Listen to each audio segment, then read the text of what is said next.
Alors, si on dit par exemple que la philosophie est l'amour de la sagesse, philo, amour, sophie, sagesse, philosophie de mythe est l'amour de mythe. Et puis dans quel sens? C'est dans le sens que les mythes peuvent nous enseigner des choses. Aujourd'hui, on a la conception de mythes comme si les mythes étaient des choses qui on disait, ah ben c'est un mythe, le fait que tu vois un chat noir passer devant toi, tu vas voir il va avoir de mauvaises choses qui vont te passer au courant de la journée. Mais en fait, un mythe, et on peut voir dans les civilisations que ça a été un moyen de transmission de quelque chose qui ne peut pas nécessairement être compris avec le seul intellect, avec la seule raison. Un symbole, c'est-à-dire de façon symbolique. Et puis, qu'est-ce qu'il y a un symbole? Disons, si je donne une rose à quelqu'un, ce serait le symbole de mon amour. C'est-à-dire, cette rose va représenter quelque chose de plus profond que juste le fait de dire « je t'aime » ou « je t'apprécie ». Alors, les mythes sont aussi, c'est une histoire racontée de façon symbolique. Et ça peut parler de l'être humain, ça peut parler de l'histoire, ça peut parler de la société, des origines de l'univers et du destin de l'être humain aussi. Alors ce soir, on veut vous inviter à parcourir cette aventure du mythe du roi Arthur et la table ronde pour voir qu'est-ce qu'on peut découvrir de tout ça avec ce mythe. Alors Pierre, qu'est-ce que tu penses? Pourquoi des fois on dit que les mythes sont à la fois uniques et universels? Oui, en effet. Ils sortent de la catégorie historique parce que on se rend compte souvent qu'aujourd'hui, mettons, dans les temps mettons, plus modernes, que les historiens vont essayer de prouver la véracité d'un mythe, la valeur donc d'un mythe, s'il est valable ou pas dans l'histoire, si en fait c'est factuel, si on peut retrouver l'origine, un peu comme l'histoire de la bataille de Troie. Eh bien, il fallait retrouver la ville de Troie pour se dire, sinon c'était une invention peut-être. Et est-ce qu'on a vraiment retrouvé la ville de Troie? Bon, on peut bien comprendre que c'était dans l'Empire grec, mais de l'époque d'avant. Mais à travers l'histoire comme ça, ce qu'on va se rendre compte, c'est qu'en fait, les dimensions du temps, du vécu au quotidien, là où les réalités sont éphémères, où par exemple chaque saison, tous les étés, bon, on a de nouveau une effervescence de la nature, printemps, été, à l'automne ça disparaît, il y a le sommeil de l'hiver, surtout bon, dans les tropiques, dans les latitudes plus élevées, on vit plus les saisons. Au niveau de l'équateur, ils ont plutôt 3 saisons, comme de pluie et de soleil et de sécheresse. Mais ces rythmes-là font que tout est temporaire et passager, alors que le mythe a une qualité dans la durée. Il a une qualité aussi, comme tu le disais, Daniela, de faciliter la transmission parce que c'est quelque chose qu'on peut mémoriser et transmettre même au-delà d'une génération, de génération en génération. Puis on peut comprendre aussi que, mettons, avant le XVIe siècle, l'arrivée de l'imprimerie avec Gutenberg, bon, bien, les livres, la dimension transmise écrite était un luxe, un grand luxe. Donc la transmission était verbale, était orale. C'est une transmission orale. Et donc on racontait l'histoire du monde, l'histoire des origines, pour mieux comprendre notre identité. mieux comprendre notre appartenance, notre rôle dans le monde. Mais on peut bien comprendre que ces histoires, hein, on le sait, celles qui nous ont inspirés dans notre jeunesse, c'était des légendes, hein, c'était des histoires, un peu comme Walt Disney en a repris beaucoup pour imager tu sais, comme Cendrillon, je sais pas moi, Blanche-Neige, etc. Tu sais, puis tous des petits classiques là, qu'on a connus, surtout en Occident. Eh bien, ça fait partie de ce monde imaginaire qu'on pourrait dire, ouais, mais est-ce que c'est réel? Est-ce que ça a vraiment existé? Il faut se poser la question. Donc, est-ce que la valeur du mythe est dans le fait que c'est eu lieu ou pas lieu? C'est important de se poser cette question. Et on va se rendre compte que non. Et que même dans le cas des légendes du roi Arthur, bon, il est vrai qu'il y avait un roi qui avait à peu près ce nom-là à la fin de l'Empire romain en 455, quelque part, dans la région anglo-saxonne, ou ce qu'on appelle la Britannie, là, chez les Bretons. Et que, bon, il y a dû avoir des aventures de chevaliers et tout ça, mais en fait, c'est une légende, c'est un mythe celte, dont les éléments existent déjà des milliers d'années avant. Donc, ce n'était pas en 455. C'est juste que ce qui est intéressant, c'est que ça s'est passé à ce moment-là par des gens qui ont été inspirés par un mythe qui existe déjà et qui s'est donc reproduit à travers le temps, entre autres à la Renaissance. Il y a eu plusieurs auteurs dans les années 1200, puis après 1300, qui ont repris le cycle arthurien, dont on va parler plus en détail, et qui vont l'enrichir de chapitres et enrichir un peu aussi tous les caractères que sont chaque chevalier, etc., dans cette histoire, et le rôle des dames aussi. Donc, ce qu'on constate par rapport à l'aspect unique ou universel, c'est que c'est universel dans le sens que ça va inspirer à différentes époques des moments de vaillance, de conquête, de rétablir une unification, une paix, comme dans la légende arthurienne, on parle de Camelot. On veut recréer Camelot. Cette inspiration-là, elle est d'abord imaginée. On ne la voit pas quand on commence à faire ce travail, cette conquête. Et on ne peut pas l'acheter au magasin. Et donc, il va falloir qu'on l'imagine d'abord pour pouvoir avoir donc un imaginaire de vision collective qui inspire tout le monde pour une cause commune. C'est là la force du mythe aussi. Et ça correspond aussi un peu à ces époques, comme j'ai mentionné, des Moyen-Âge et puis des moments de Renaissance. Les Renaissances vont s'activer dans l'histoire parce qu'il y aura eu le mythe, même dans la période noire du Moyen-Âge ou du bas Moyen-Âge, où plus rien ne semble possible. Et vous pouvez faire un lien de cela avec votre vie au quotidien. Des fois, on a des situations personnelles où rien ne va plus, on ne sait pas comment on va se débrouiller pour s'en sortir, mais on va se brancher, on va se connecter à l'espoir et une vision, quitte à même demander de l'aide. Ce sera un élément qu'on va amener. Donc, il y a des périodes de division et des périodes d'union qui vont se succéder. Et j'aimerais aussi après vous introduire comment on peut relier ça au cycle des saisons comme au cycle de la journée. Oui. Et pour faire ça, peut-être que ça serait le moment important que, pour ceux qui ne connaissent pas l'histoire, et de petits éléments qui vont pouvoir nous situer pour ensuite en parler. D'accord. Excellent. Alors, commençons par le début d'un cycle.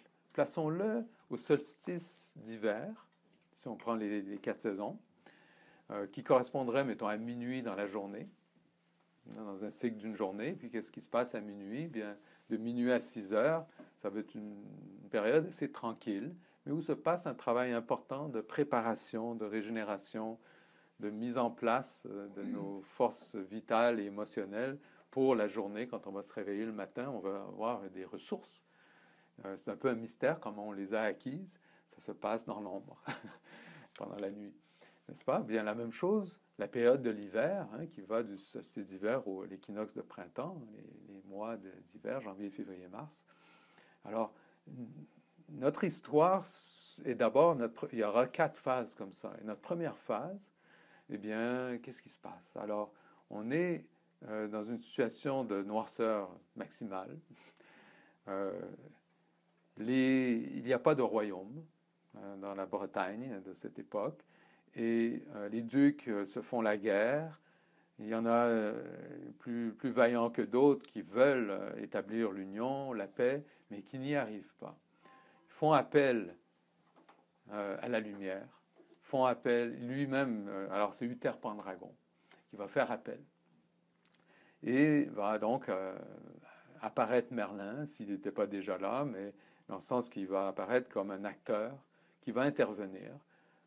Et je garde l'histoire très simple, parce que vous pouvez imaginer, dans le temps qu'on a, mais vous pourrez toujours lire, et vous trouverez de nombreuses versions aussi, mais ces clés-là ne sont pas indiquées dans les textes qu'on lit. Quand on lit, ce sont des romans. Donc avec la clé on développe ici avec le cycle arthurien et les 4 phases, on va mieux comprendre comment, en fait, tout de suite, ça peut s'appliquer dans nos vies, des enseignements. Alors, Merlin révèle que, ben oui, vous ne pouvez pas faire l'union. Regarde, le château que tu essaies de conquérir à Tintagel, qui est pris par un autre duc, où il y a... Donc, il s'écroule à chaque fois qu'il est complété. Eh bien, regarde au fond, là, quand il est écroulé, qu'est-ce qu'il y a? Il y a 2 dragons qui se battent. Un dragon blanc et un dragon rouge. Et qui créent un tremblement de terre, donc ça ne tient pas à chaque fois. Et là, ils vont tomber paisibles un bout de temps, vous allez essayer de reconstruire, puis ça va encore s'écrouler dès qu'ils se réveillent. Donc, beaucoup d'instabilité, période d'instabilité où on est dans la dualité de 2 dragons. On peut imaginer que c'est aussi le symbole du Tao, mais qui n'est pas harmonisé, qui n'est pas tenu. Alors, Merlin, qu'est-ce que je vais faire? Et alors, il dit, Uther Pendragon, il essaie d'inspirer celui le plus vaillant. Lui-même abdique, il dit, je ne peux pas, fais intervenir ta magie. Et Merlin, bon, bien, il dit, ok, l'humain l'a demandé. Alors, le ciel va intervenir, il va mobiliser les pouvoirs de l'esprit et il va faire que Uther va pouvoir rencontrer Ygraine, qui se trouve être la femme du duc qu'il combat, mais qui a le pouvoir avec lui de concevoir Arthur. Et Ygraine ne s'en rendra pas compte parce que bon, ben, ce sera un subterfuge grâce à la magie, mais l'enfant qui naît, ben, Ygraine se rend bien compte qu'il est illégitime et va ne pourra pas le garder, et Merlin va se charger de son éducation, ou du moins comme protecteur. Et donc toute la jeunesse de Merlin, jusqu'à l'âge adulte, va se faire dans l'ombre. Cette fameuse phase mais pendant cette phase, le monde est encore dans le chaos, les ducs en ont marre, et c'est l'époque plus sombre, donc, où Merlin peut dialoguer avec les acteurs du monde, et puis il leur dit, bien, quand Uther Pendragon meurt, il lui dit, cette épée d'Uther, qui avait le rêve de la paix, eh bien, je la mets dans ce roc, dans ce rocher, et celui qui sera capable de la retirer du rocher aura légitimement le pouvoir d'être le roi qui vous unira. Alors c'est intéressant, hein, qu'il fallait quand même qu'il y ait cette volonté de l'humain, d'Uther, qui va donc... et on voit on va se rendre compte que le symbole de l'épée va être justement l'union des dragons. L'épée représente la force unie des 2 dragons. Et c'est intéressant parce que c'est déjà, on voit que Merlin donne une solution. il y a un chaos qui est en train de s'installer ou qui est déjà installé et qui cause des dommages parce que les personnes, les gens ne s'entendent pas. Alors, le fait qu'on a posé la question à Merlin, et Merlin a pu donner une solution et dire, bon, maintenant, il va y avoir quelqu'un qui doit sortir l'épée du rocher. Est-ce qu'on sait c'est qui? Est-ce qu'on sait qu'est-ce qui est arrivé? Personne ne le sait avant que ça se passe. Mais aussi, le parallèle qu'on pourrait faire historiquement, c'est que même dans une époque où il y a beaucoup de divisions, de chaos, ou du moins des conflits entre beaucoup de ducs, de pouvoir, des jeux de pouvoir, comme dans l'époque qu'on vit en ce moment, où on se demande à qui suivre, parce que c'est au service de quoi? Eh bien, on pourrait dire qu'on est dans une époque en ce moment, dans les temps modernes actuels, où le futur n'est pas clair, parce que c'est très court terme. Hein? D'une année à l'autre, c'est incroyable ce qui peut se passer, mais tout est court terme. Mais et c'est pas nouveau. Si on regarde au moins depuis la Seconde Guerre mondiale, il y a eu, mettons, le progrès technique, la richesse matérielle et tout ça, mais ce point de vue qui cherche à dire que les choses sont vraies seulement si on peut les vérifier matériellement, comme vérifier un mythe, eh bien, nous fait qu'on n'a plus accès au mythe. Pourquoi? Parce qu'on n'a plus accès à l'esprit.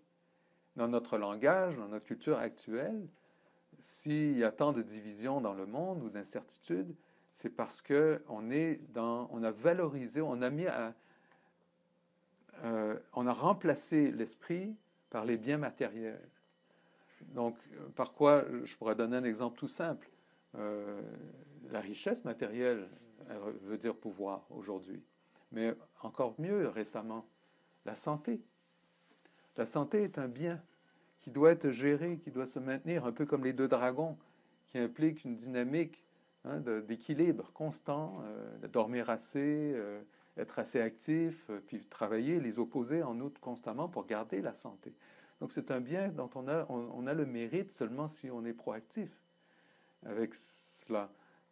Et puis, à différents degrés, parce que tout le monde commence pas non plus dans sa vie avec les mêmes ressources pour ce qu'on appelle la santé. Mais de l'amener comme quoi c'est une valeur plus importante que l'amour, que la fidélité, que la vérité même.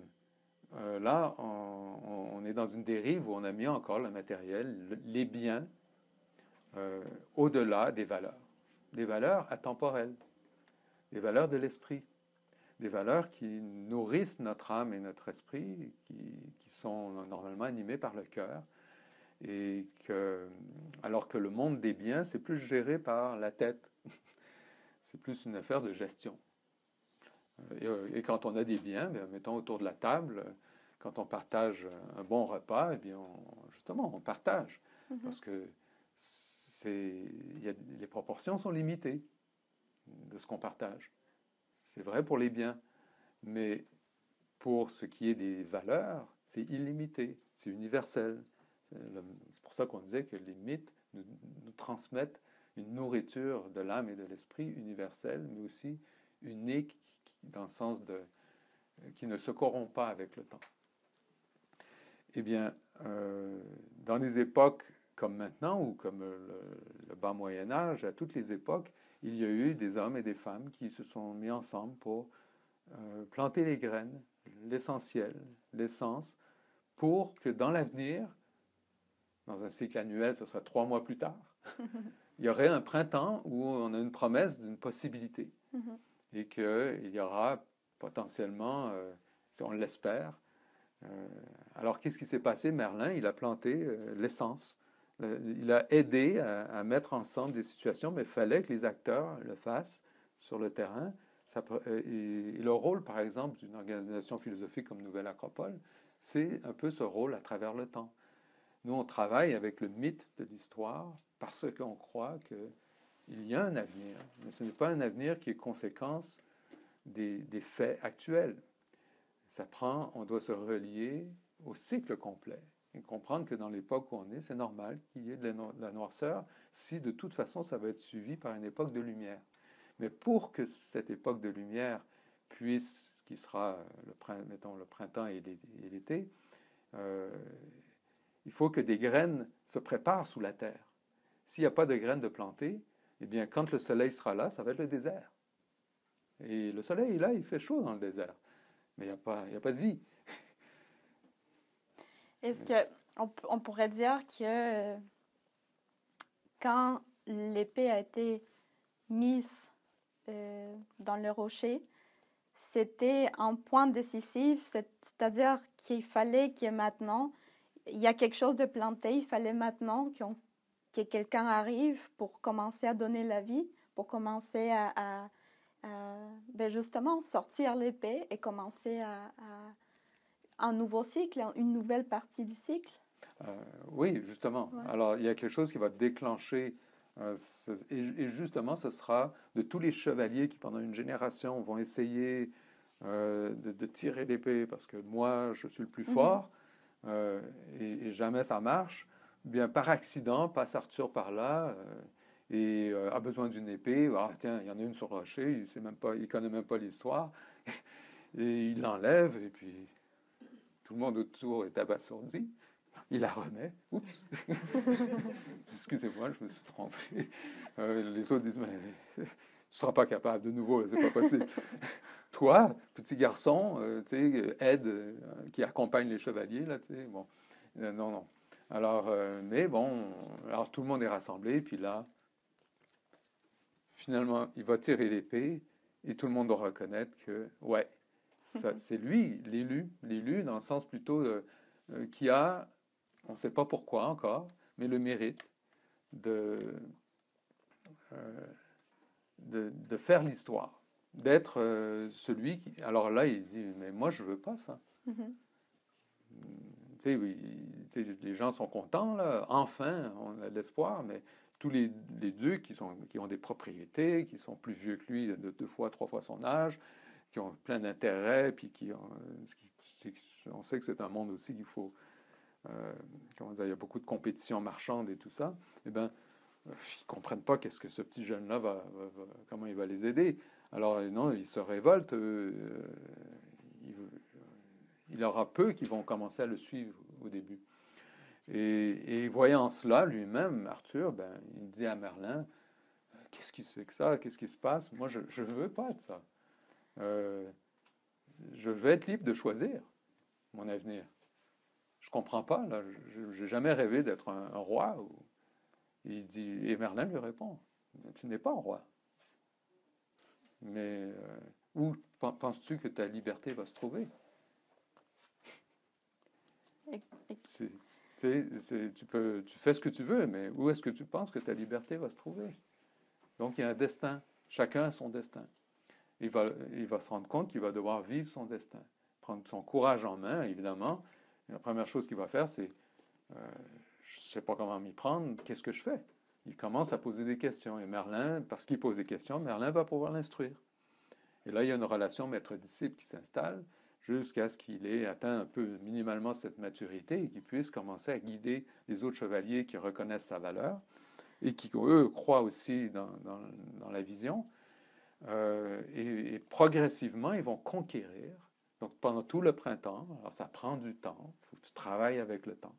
Ils vont conquérir tout le royaume. Ils vont établir un royaume et rassembler jusqu'au plus résistant. Et c'est intéressant parce que ça me fait penser aux deux choses, cette partie où Arthur prend l'épée. D'abord, on peut faire le parallèle avec la Bhagavad Gita, peut-être que vous avez déjà entendu parler, c'est justement, il y a Arjuna qui, à quelque part, est au milieu d'une bataille entre deux, disons, les Kauravas et les Pandavas. Et c'est lui qui doit prendre son arc et lancer la première flèche. Mais lui aussi, il laisse tomber son arc. Il dit, je ne peux pas. C'est-à-dire que à quelque part, ce fait de prendre l'épée ou de prendre l'arc, c'est une prise de conscience. Il y a quelque chose, on a un outil pour aller faire face à la bataille, mais aussi à une bataille. Alors, c'est cette prise de conscience. Et qu'est-ce qui se passe quand on prend conscience de quelque chose? Quelque part, on devient responsable de ça. Ah, la responsabilité, mais aussi de l'identité. Exactement. Quelle est mon identité? Et dans ce sens, une identité qui va... Quand on se pose des questions sur notre identité, il faut qu'on a tendance naturellement à aller à l'origine. Ouais. Hein, je suis né de qui, de où, et puis peut-être, mes racines. Il y a un lien entre racines et identité. Mais dans le cas de la Bhagavad Gita, Arjuna, c'est comment on appelle, un kshatriya, c'est un guerrier, un guerrier dans son rôle et son devoir de profession, si on veut, de vocation. C'est un devoir de vocation. Et Krishna, qui est l'esprit, comme Merlin, qui lui parle et lui dit, bien, qu'est-ce que tu fais là, avoir abandonné tout et puis de tout laisser tomber et de ne pas vouloir faire la bataille? Eh bien, qui es-tu? N'es-tu pas un guerrier? Il le rappelle à son destin, à sa nature et à son identité. Donc, on a tous, quelque part, une vocation dans la vie, une nature, une identité et même une mission, quelque part. À notre propre échelle. Et cette question que Merlin pose aussi, mais qui pose à Arthur, mais elle est où ta liberté selon toi? Ça. Des fois, on pense que la liberté, c'est peut-être de faire ce qu'on veut, quand on veut, comment on veut. Mais on peut prendre un exemple. Si on voit quelqu'un qui sait danser, quelqu'un qui fait le ballet, qui danse, c'est-à-dire très harmonieusement, même un athlète, même un musicien qui joue, je sais pas, au violon, au piano, peu importe.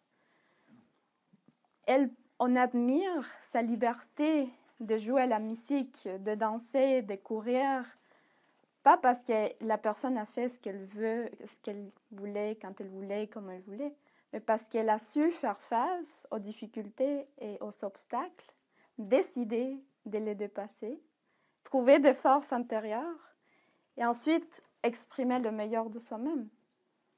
Alors, si ma vocation est celle de danser, par exemple, je vais devoir faire face aux défis.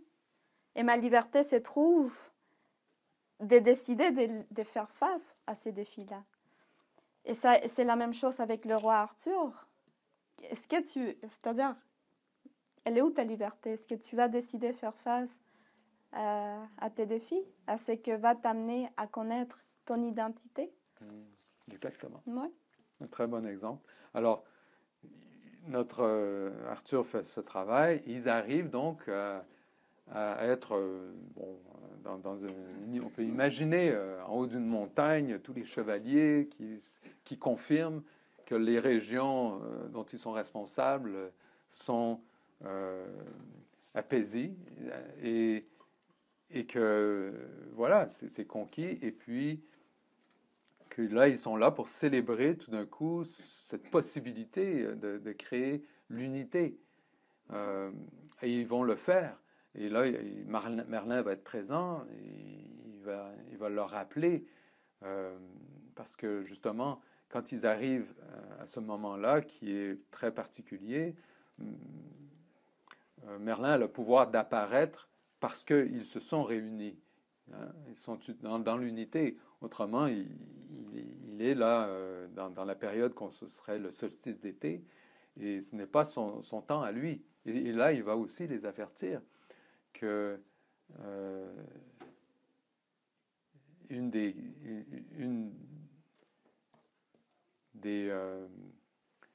j'allais dire une des capacités de l'humain, mais une des natures de l'humain, c'est d'oublier.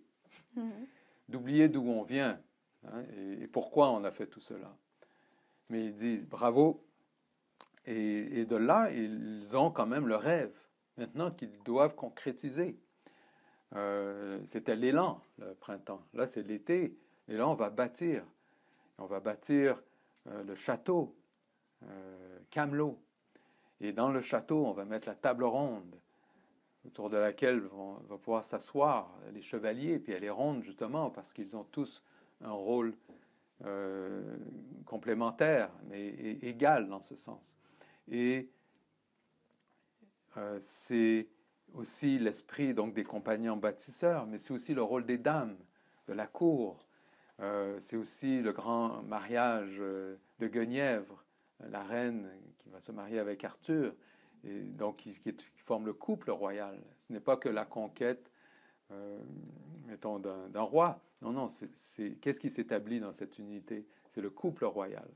Et le couple royal représente justement un peu comme l'union qui manquait avec les deux dragons qui se battaient, le monde des instincts, le monde du souterrain.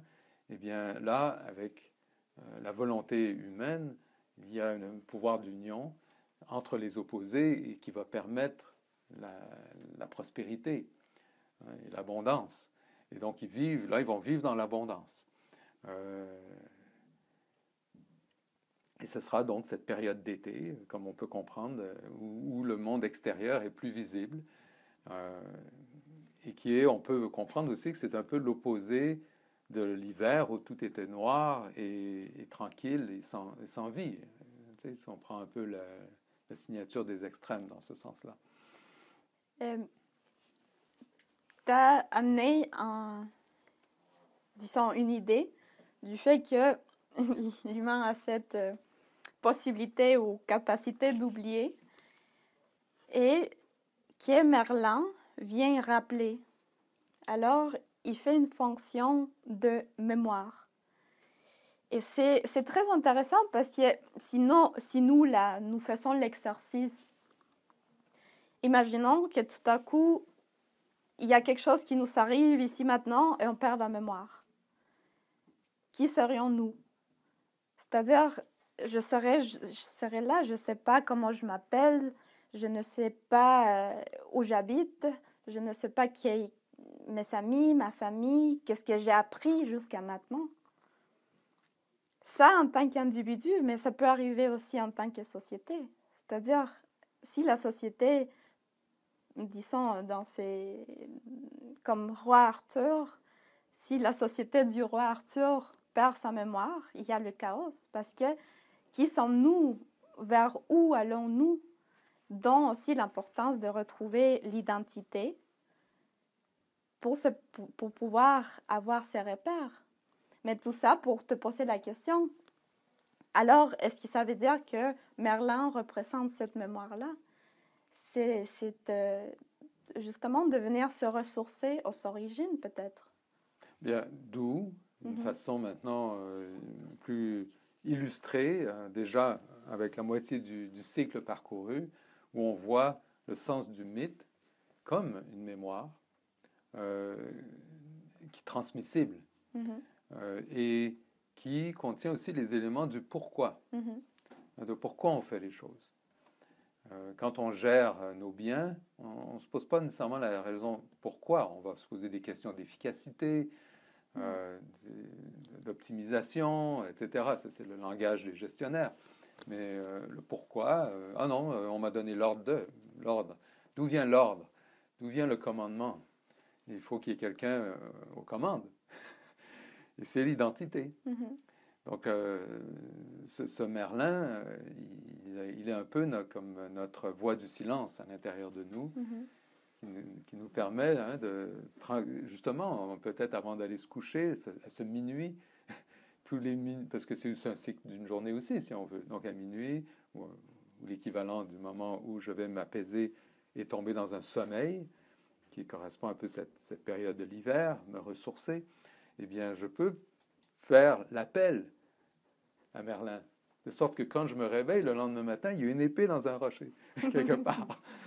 Et je dis, ah, c'est la solution que je cherchais.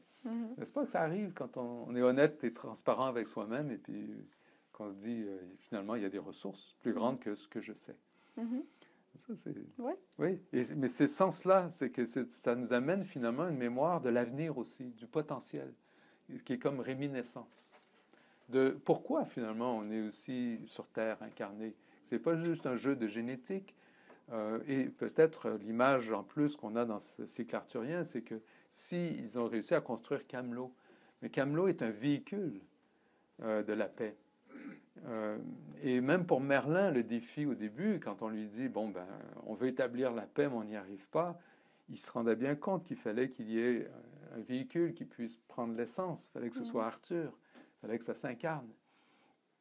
Mais à travers Arthur, c'est devenu contagieux, mais plus que ça. Bon, il a pu rayonner la lumière comme un Apollon. Et puis finalement, bon, ben, tous se sont ralliés autour de cette vision dans l'intérêt de tous. Parce que aussi, ce qui avait, peut-être qu'on n'a pas mentionné, mais que le fait qu'il puisse enlever l'épée comme ça, on va dire de façon naïve, mais aussi avec un cœur pur, un sens du service. Lui, tout ce qui comptait, c'est de servir. D'être un servant. C'est pour ça qu'il ne se voyait pas comme roi. Mais il va découvrir que le meilleur roi, il est au service des autres. Et donc là, on a cette situation de Camelot où voilà, c'est vraiment le service qui rayonne pour tous. Mais le fameux combat qui était avant extérieur, on pourrait dire, ben maintenant c'est comme dire, les vacances, ou c'est plus tranquille. Les chevaliers n'ont plus besoin d'être si chevaliers que ça, après tout, parce que, bon, ils vont faire des combats dans des jeux, c'est tout. Mais non. Maintenant, le combat doit être intérieur, peut-être, pour maintenir la relation, la convivialité entre tous, la nourrir, et en fait la développer plus loin encore, et la transmettre. Donc ce combat qui était extérieur comme façon de mettre en place un véhicule social collectif, mais il fallait aussi, pour le maintenir, il faudra qu'il y ait aussi en parallèle ce combat intérieur. Et j'aime bien ce que tu as dit d'entretenir, parce que qu'est-ce qui se passe, disons, nous savons une maison, elle est là, elle est bien, mais qu'est-ce qui se passe si personne ne l'entretient? Elle va s'écrouler par soi-même. C'est-à-dire, tout ce qu'on croit acquis, il faut faire attention. Parce qu'il faut prendre soin de ce qu'on croit acquis. Et c'est ça, maintenant, qu'Arthur va se rendre compte. Alors, il y a une autre quête. Il y a un autre combat. C'est pas juste ce qui se passe à l'extérieur, mais maintenant, on peut tourner les regards vers l'intérieur. Et ce qui va se passer donc, dans l'histoire, c'est que les chevaliers continuent à faire leur travail, ils partent à l'aventure un après l'autre, et il y a toujours des choses à régler, donc ça prend du courage, et on va se rendre compte comment chaque chevalier représente une facette de l'ensemble, du roi Arthur, une facette de son caractère. Et on dit dans ce symbolisme que le roi reste au centre tout le temps. C'est un peu comme notre conscience, notre centre, retrouver son centre.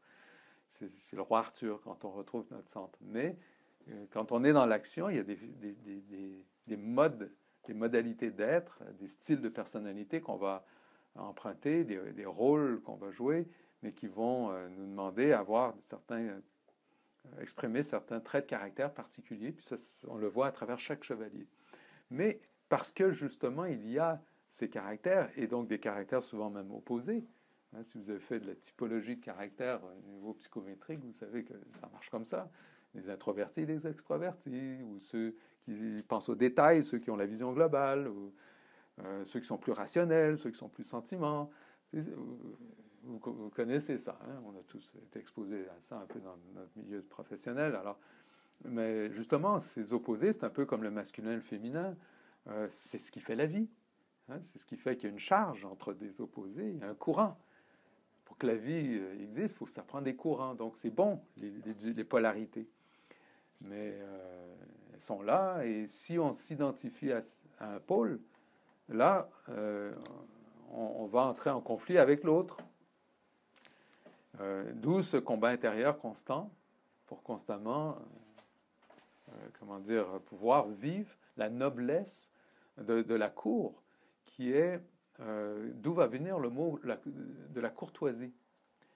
Et les chevaliers qui sont au service, qui expriment, eux, la volonté pour la justice, pour la justice, et d'abord envers les faibles, les gens âgés, les femmes, et puis les enfants, tout ça, dans le sens que ils ont un rôle de protecteur qui sera l'équivalent de la police à tous les niveaux aujourd'hui, ou du militaire, nécessaire dans n'importe quelle structure, système immunitaire, si on veut. Okay? Mais cette volonté doit être là, reliée à l'identité, le système immunitaire, et reconnaît ce qui doit et ne doit pas être là. Bon.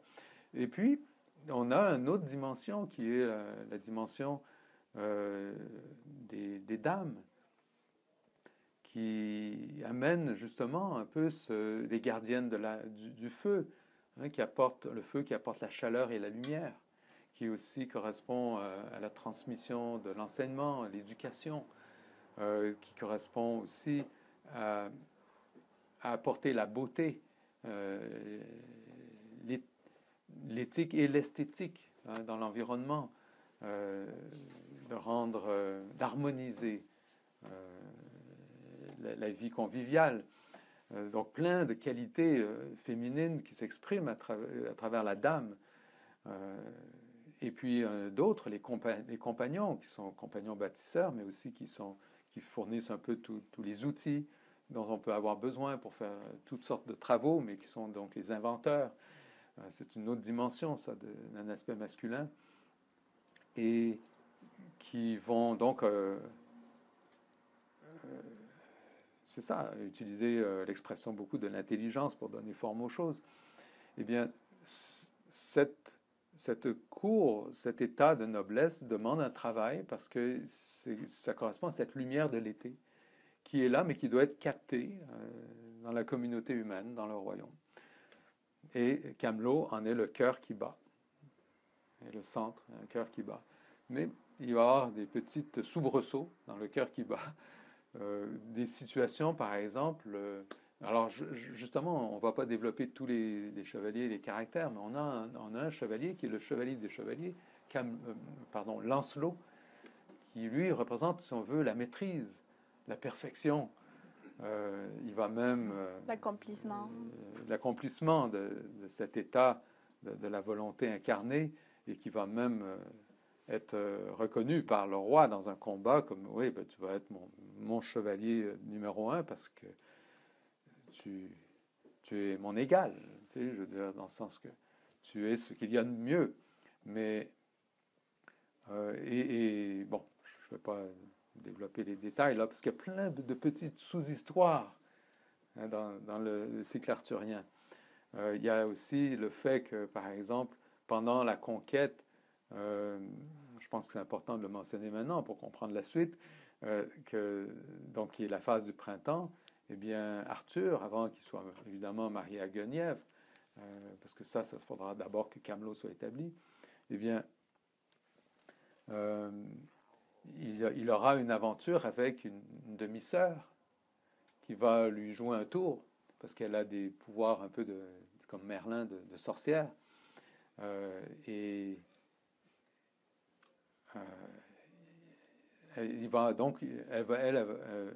vont concevoir un enfant que Arthur ne sait pas qu'il a, mais qui va s'appeler Mordred, qui va être donc le fils de Morgane, c'est sa demi-sœur, qui était une fille de Ygraine, qui était donc à ce château initialement là, à Tintagel. Eh bien, donc ça, c'est une des histoires. Il y en a d'autres qui se passent. Par exemple, la fameuse épée qui s'appelle Excalibur. Elle a une âme. Elle est elle-même esprit et matière. Elle est, comme on l'avait dit, le Tao des deux dragons. Et pour qu'elle puisse exister dans ce monde, c'est la Dame du Lac qui va la porter. Donc on voit que c'est le monde qui harmonise, le monde féminin, qui harmonise les opposés, qui a le pouvoir d'amener cette épée. Et cette Dame du Lac, donc quand l'épée est perdue ou si elle est brisée, ce qui va arriver dans le combat avec Lancelot et Arthur, mais comment on ne peut pas briser ce qui est imbrisable, va dire Merlin. Mais c'est parce que c'est l'orgueil d'Arthur qui aura été touché. et qu'il va devoir dépasser pour pouvoir de nouveau aller chercher l'épée que la Dame du Lac va lui redonner, réparer. Alors, on voit les épreuves qu'il doit quand même traverser. Je l'ai finalement amené, mais on va comprendre que dans les épreuves après qu'ils ont, bien, c'est que maintenant, ce fameux Lancelot, eh bien, il tombe en amour avec Guenièvre, qui est la reine. Aïe, aïe, aïe. Et Arthur finit par s'en rendre compte. Il les prend même au fait, dans la nuit. Et là, il ne peut pas tolérer ce qui se passe. Il en avait entendu des chuchotements. Il y avait déjà un peu la zizanie autour de la table ronde à cause de tout ça, sans compter d'autres problèmes de convoitise ou de... Eh bien, il va planter l'épée dans la terre entre Guenièvre et Lancelot, et se sauver et se dire, voilà, moi c'est comme si j'abandonne. Et par rapport à son histoire, par rapport à l'histoire, la grande histoire, par rapport à ce qu'il canalise, tout s'arrête. Et qu'est-ce qui se passe? Eh bien, l'énergie ne passe plus, le monde rentre dans l'automne. On a tous les phénomènes de l'automne, naturels, mais qui vont être quand même un problème à résoudre pour la conscience humaine. Le roi n'est plus roi. Il y a quelque chose qui se passe. Il tombe malade, gravement malade, et il va demander à ses chevaliers, partez à la conquête de l'harmonie qu'on appelle le Graal.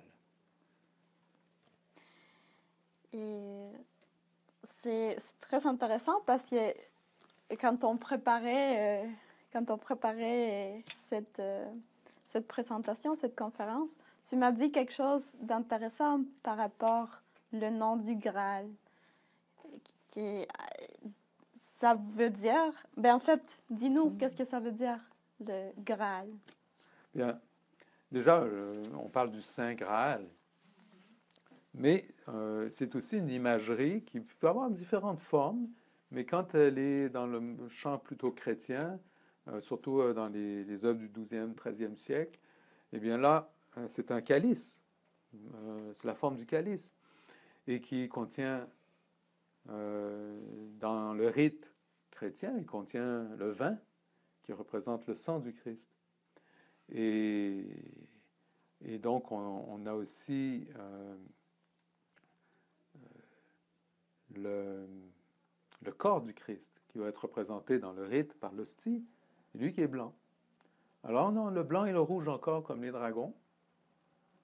On a de l'alchimie, là, encore, qui se présente. C'est pas par hasard, parce que ça représente, dans les forces de la nature, les éléments masculins, blanc et rouge féminin, qui, donc, on doit retrouver l'harmonie du sang et du corps.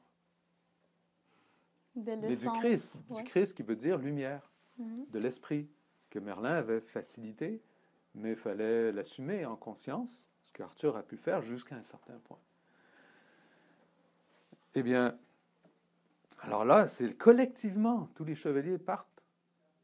Alors c'est bien, parce que c'est toute la personnalité, c'est Arthur et toutes ses facettes de son caractère qui se mobilisent, bien que le centre est perdu. Et le monde s'affaiblit. Alors on l'appelle le Saint Graal, mais dans l'ancien langage royal, le mot royal, ça se disait réal. Et le sang réal ou le sang royal, ben sang, si vous écrivez dans votre esprit sang réal, vous pouvez aussi le lire comme Saint Graal. Alors, c'est donc ce sang royal qui est la lumière du Christ, qui est vie. C'est la lumière de l'esprit universel, du mythe, mais qui est vie, et faut retrouver la vie. Alors, les chevaliers partent. Lancelot va être le premier à trouver où se trouve ce château, où se trouve le Graal, mais qui apparaît de temps en temps sur un lac. Mais il faut dans des conditions particulières que tous les chevaliers ne verront pas. Lancelot sera là le premier. Va arriver Perceval, qui va aussi le voir, mais ne pourra pas aller plus loin que la porte parce qu'il ne pourra pas répondre aux questions. Et finalement, le plus pur qui sera le fils de Lancelot, mais qui aura été élevé dans la forêt, Galahad, et qui deviendra un chevalier lui-même, tellement pur qu'il a la possibilité de s'asseoir autour de la table ronde sur le seul siège occupé par aucun chevalier qu'on appelle le siège périlleux. Et il peut s'y asseoir sans conséquence. Donc, pur de cœur, lui va pouvoir regarder à l'intérieur du Graal et poser la question et avoir la réponse. Il a une réponse qu'il va transmettre à d'autres chevaliers, mais il va mourir. Il va en mourir. C'est-à-dire qu'il va passer dans l'autre monde parce qu'il aura vu l'autre monde. Et là, on est à l'équinoxe d'automne. Autant l'équinoxe de printemps, Iki égale, on tire l'épée du rocher. Donc on a l'épée d'un côté et on a le Graal de l'autre, au moment de l'égalité aussi, l'équinoxe d'automne. Ou l'équilibre entre le blanc et le rouge, les deux dragons encore, regarder au-delà de l'horizon du monde incarné et avoir la réponse finalement du monde céleste qui va dire, ce message va être ramené au roi sur le point de mourir, épuisé, à peine capable d'écouter. On va lui dire, le Graal dit, le roi et la terre font un. Et là, on vient un message tout simple qui va faire que le roi va se réveiller tout d'un coup, reprendre en énergie, très rapidement, retrouver son souffle, son cœur se remet à battre, et va appeler tous ses chevaliers et dire « on part au combat ». Ah, il y a un autre combat qui va se faire pendant l'automne. Mais qu'est-ce qu'on veut dire par « le roi et la terre font un » ? Bonne question. T'as une idée, toi, Daniela? On parlait déjà que il y a, pour amener la vie, pour amener l'équilibre, pour amener la paix, il s'agit d'harmoniser deux forces, d'harmoniser. Et c'est intéressant parce que de fois, on peut penser la paix, qu'est-ce qui est la paix? Qu'est-ce qui est l'harmonie? Ah, ben c'est d'amener, si on était tous égaux, on serait tous d'accord, alors la paix serait installée. Mais dans le fait, c'est pas comme ça. Nous sommes tous différents, nous avons le droit d'être tous différents. Alors, comment arriver à harmoniser quelque chose qui, à première vue, est différent? Et il y a une question que j'aime poser parce que pour moi, c'est une bonne image, c'est du fait que les couleurs de l'arc-en-ciel soient différentes, est-ce que ça empêche à l'arc-en-ciel d'exprimer une harmonie? Je ne pense pas. Et c'est ça. Alors, quand le roi et la terre font un, il y a une harmonie. Et ce n'est pas parce que tout est égal, mais parce que il y a une unité au-delà de ce qui est différent. Oui, le roi dans le sens de la royauté, qui va inclure la reine, parce que dans cette nouvelle quête, il va revoir Guenièvre, qui est au couvent. Elle était comme exilée, mais elle était au couvent finalement. Dans cette époque, ben là, pour les versions de cette époque, c'était ça qui allait se passer. Mais là, ils sont tous les deux d'accord dans la mission qui est à accomplir, qui reste à accomplir. Camelot a déjà été réalisé, mais il faut reconquérir l'harmonie quand même. Ça va se faire encore à travers eux. Comme notre jeune Arthur, qui vous dit, moi je ne veux pas être un roi, c'est quoi ça? Je veux juste être au service, être un servant, c'est bien assez. On est au printemps, équinoxe de printemps. Mais là, on a un roi qui dit, oh mon Dieu, il faut que je parte au combat. Et puis, la vision que j'ai reçue du Graal, le roi et la terre font un, eh bien, je ne peux pas abandonner le monde. Et le monde est en train c'est la famine. Alors, heureusement, là, les chevaliers, partout où ils passent, le monde refleurit. C'est C'est un peu comme l'été indien au Québec. Tout d'un coup, il fait chaud, on se croira en été, on est au mois d'octobre-novembre. Bon, c'est à peu près ça. Mais c'est pas grave, on est dans l'automne, mais c'est pas grave. Il y a la vitalité qui revient, le sens de la vie est retrouvé, et ça ne dépend pas juste du phénomène terrestre et des conditions terrestres de division naturelle, mais ça dépend de l'attitude qui, elle, est cette fameuse unité qui est présente tout autour, tout le long. Le roi, c'est la royauté qui veut dire en fait la noblesse de l'esprit qui est présente tout le long du cycle. Mais donc il devra faire face, régler son histoire avec Lancelot, mais régler aussi une autre défi et combat qu'il va avoir parce que cependant sa maladie, son épuisement, c'est lever une armée qui est dirigée par Mordred, qui lui veut prendre le pouvoir, son fils, qui se dit légitime, étant fils d'Arthur. Mais c'est un peu comme dans la guerre des étoiles, là, c'est le Darth Vader. Mordred, il n'est pas drôle. En tout cas, c'est tous les défauts, c'est l'absence de lumière. Alors, il porte bien son rôle, mais Arthur ne peut pas laisser ça se faire, parce que ce serait un peu comme entrer dans un monde de tyrannie, où tout le monde finalement est addict, tout le monde est en épuisement, tout le monde est en famine, puis tout devient machine, tout est juste terre. Il n'y a pas la noblesse de l'esprit.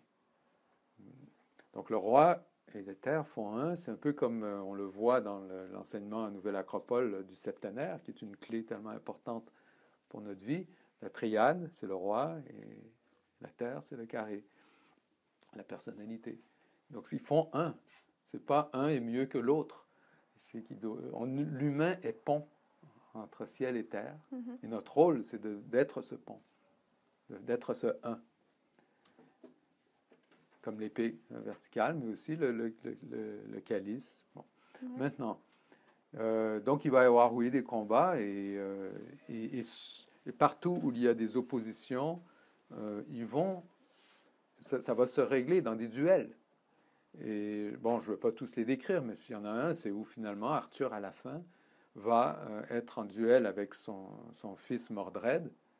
Et on pourrait se dire, bon, ben, tu vas tuer ton fils, oui ou non? Est-ce que tu oses? Il a bien vu tout ce qui se passe là, depuis des mois, depuis des années, en fait, dans le cycle arthurien. Et il doit oser, mais il n'ose pas en même temps, mais il va le faire. Et lui-même va mourir parce qu'il va être blessé aussi par son fils. Ils vont tous les deux mourir. Mais dans un combat noble qui rétablit l'équilibre, qui élimine, exorcise, si on veut. C'est qu'il va tuer le monstre que lui-même n'aurait jamais cru qu'il aurait pu créer, c'était son ombre. Mordred était son ombre. Il va oser affronter son ombre et lui-même va devenir complet, entier en tant que héros à la fin du cycle. Et donc va pouvoir passer dans l'autre monde au moment de son fameux repos, arrive minuit, et il fait appel au ciel encore, et voilà, vont venir, la Dame du Lac va venir avec le bateau, et ils vont l'amener dans l'île d'Avalon, qui est de la vie éternelle. Peut-être que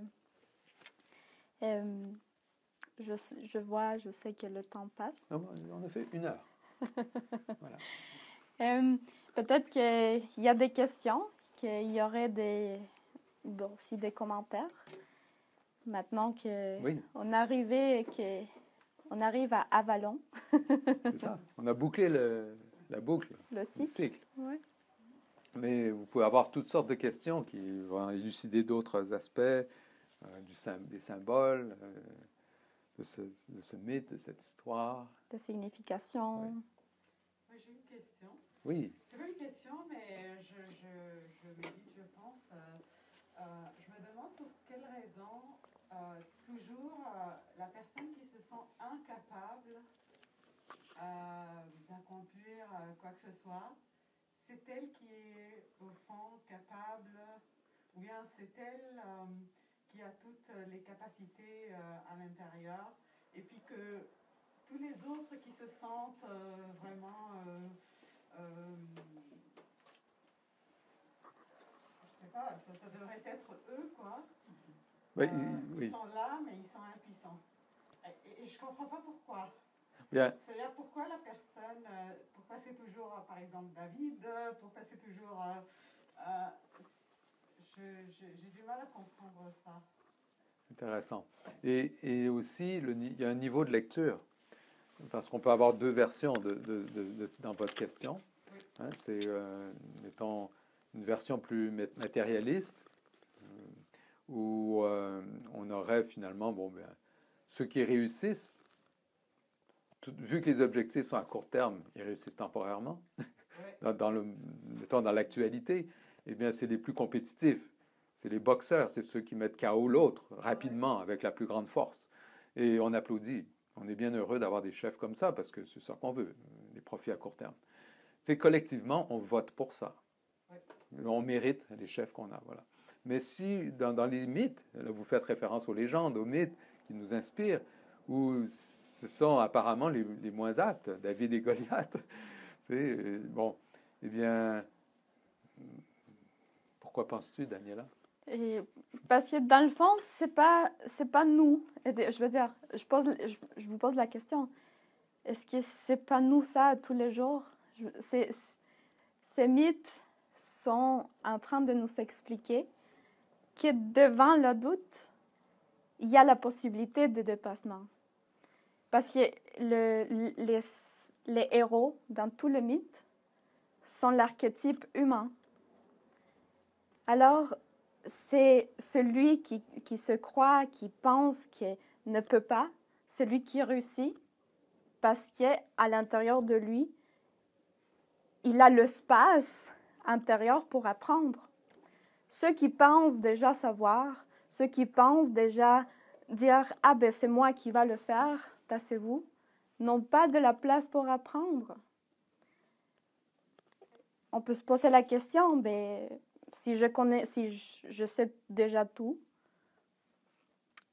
pourquoi continuer à marcher? C'est-à-dire, pourquoi continuer l'aventure? Parce que je connais déjà tout. Je pourrais bien rester assise ici, puis voilà, je suis accomplie. Alors, c'est en fait peut-être une vertu, ce fait de dire, je ne peux pas, mais je vais le découvrir.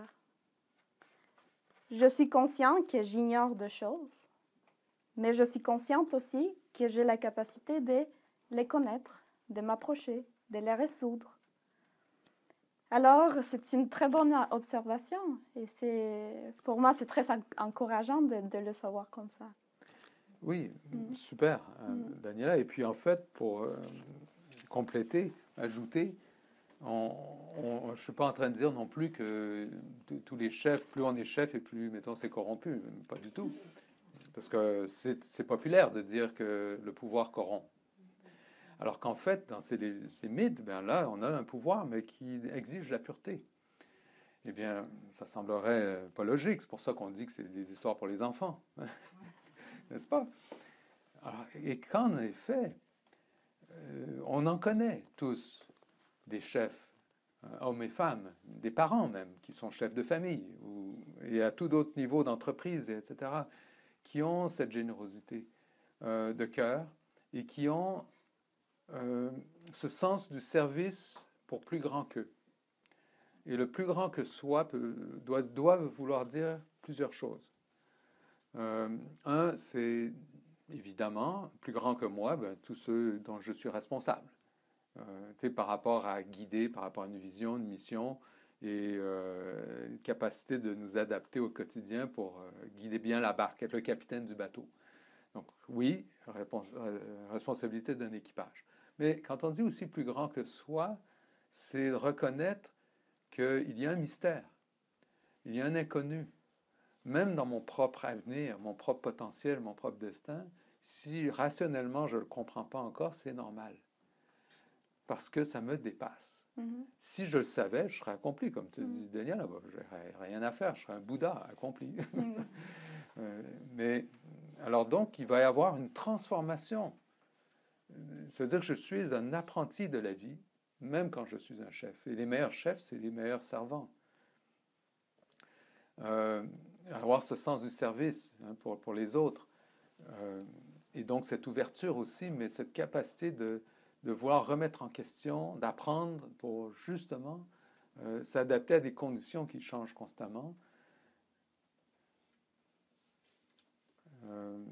Bon, il y a, le plus grand que soi veut dire plusieurs choses, et on peut se rappeler même de ce Socrate qui, pour retrouver son centre, donc être en position d'être le roi, le au centre, se recentrer, eh bien, il dit tout ce que je sais, c'est que je ne sais rien.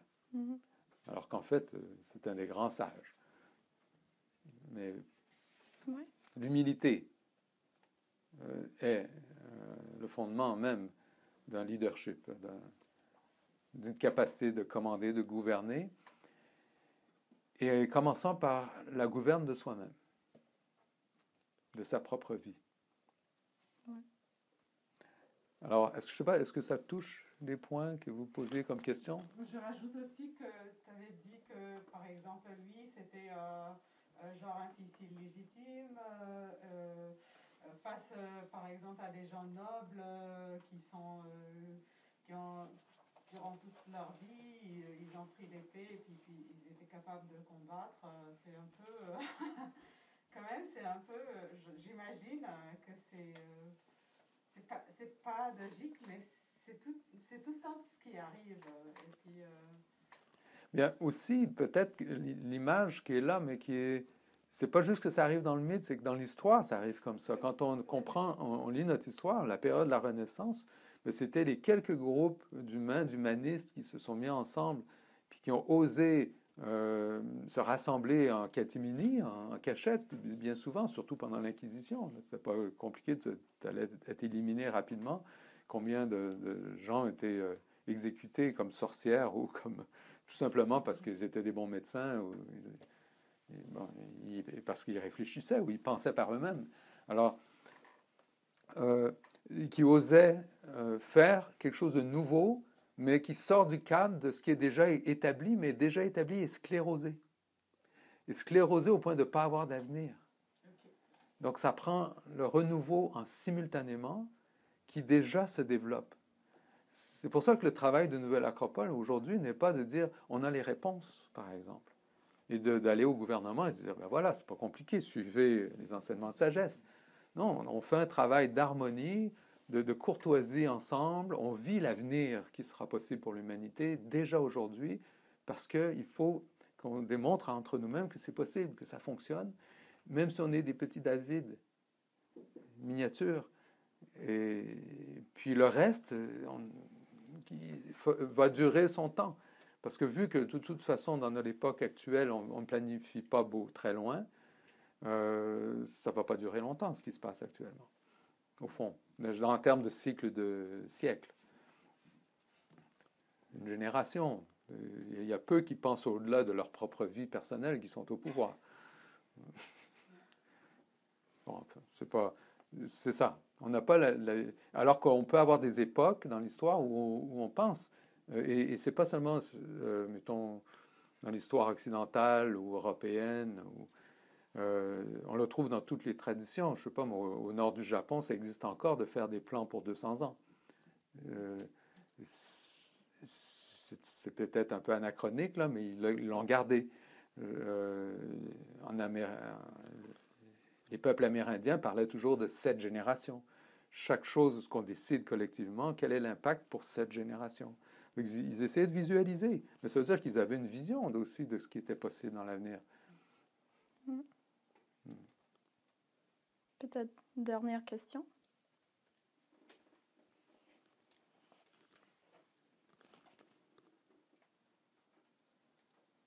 Oui. Le combat d'Arthur avec son ombre, je n'arrive pas bien à comprendre la finalité un peu de ça. Puis en même temps, sans lumière, il n'y a pas d'ombre. Donc on dit que Arthur représente la lumière, puis son fils, c'est son alter ego, une relation de dualité entre les deux. C'est ça. C'est ce paradoxe, en fait, selon lequel sans lumière, il n'y a pas Oui. C'est la condition de l'incarnation. C'est pour ça que, pour ceux qui ont déjà suivi, mettons, avec la vision du septénaire, ou si je mettais ça à un niveau, mettons, plus public, si on n'a jamais vu ce que je veux dire par le septénaire, bien, on a l'esprit qui est unité en soi, qui est pureté en soi, qui n'est pas dans l'espace-temps, donc ne peut pas se corrompre. Ça veut dire qu'on peut se relier à quelque chose de pur, comme la source, avant même que ça devienne lumière. Okay? Et alors que là, Arthur, dans le monde, il rayonne un peu comme un Apollon, une lumière, mais il la canalise, cette lumière de l'esprit, il a son rôle de centre, mais comme nous tous, nous avons donc, sous la lumière, qu'on le sache ou pas, de notre esprit, qu'on sache qu'on a un esprit ou pas, okay, il reste qu'il y a un ego. Et l'ego, c'est ce centre. Hein, c'est ce centre du moi. Le sens de moi, je suis ça, moi j'ai cette responsabilité, moi je m'engage à ça. Donc c'est pas mauvais, il faut un ego, sinon on ne peut pas être responsable. Mais il n'y a pas que ça. Il y a tous les véhicules qui sont un peu comme le cheval. Et c'est pour ça que l'image du cavalier sur un cheval est importante, dans le sens que on doit quelque part apprivoiser notre véhicule dans lequel on incarne. Notre corps physique, notre corps vital, notre corps émotionnel, qui sont toutes des dimensions de puissance qui appartiennent aussi à la Terre, qui collectivement on les partage avec les autres. Et puis, dépendamment où on se branche, le courant va être... je veux dire, il va y avoir une capacité soit de générer, parce qu'on se branche verticalement à notre esprit, ou on ne sait pas que l'esprit existe, donc on est matérialiste, par exemple. Je reviens à ce que je disais au début. Et là, moi, j'ai besoin d'énergie, j'ai besoin d'excitation, je vais me brancher à l'autre. Alors, ça peut être créer la chicane. Ça me donne un petit trip, une excitation. Les autres se mettent en chicane, en guerre. Je divise les autres. Ça me donne une énergie. En plus, je peux avoir un pouvoir sur eux si je suis dans la relation dominé-dominant.